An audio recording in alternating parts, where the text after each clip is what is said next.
Brought to you by Penguin.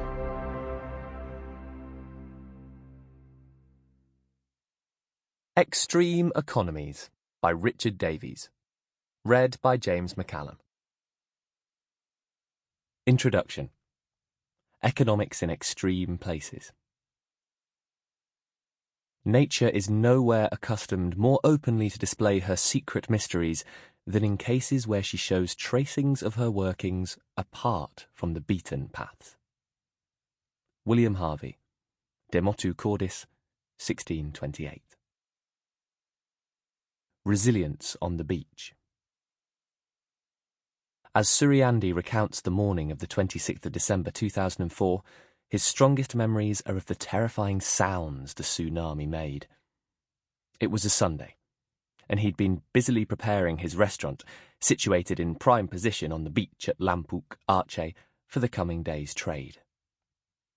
When he heard a petrified fisherman shouting that a thick fog was rising from the ocean on the horizon, he headed down to the water's edge to see what the commotion was about. The reef, usually underwater, was exposed, and out on the edge of the bay, 2 fishing boats had run aground in a spot that was normally a deep channel. He stood and watched until he saw the wave hit a headland a mile to the north. It sounded like a bomb had exploded, and Suryandy knew he was in trouble. He ran for his motorbike and opened the throttle, flying inland up narrow village lanes. By that point the air was full of screams and prayers, he says. There was no time to stop and check on his family and friends as he pushed on for higher ground. Behind him he could hear the wave. It sounded like an aircraft was chasing him. Tsunami survivors in Aceh remember 3 waves and say the second was by far the worst. Suryandy watched it from the broadcasting tower of a local television station, which he had climbed up after racing inland. Water from the first wave had engulfed everything, he says, but homes and gardens remained. Shops and cattle sheds were still intact.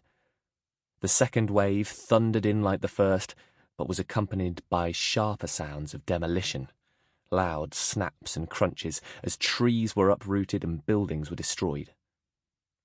The third wave was far quieter, its rumble quickly giving way to a deep whooshing as the seawater began to drain back to the ocean. As the water receded, the local mosque appeared, but nothing else did. Every home was gone, every business flattened, all the fishing boats were smashed and the cattle had been swept away. Then a final sound fell on Lampuk, which Suryandy describes as the worst experience of his life. There was complete silence.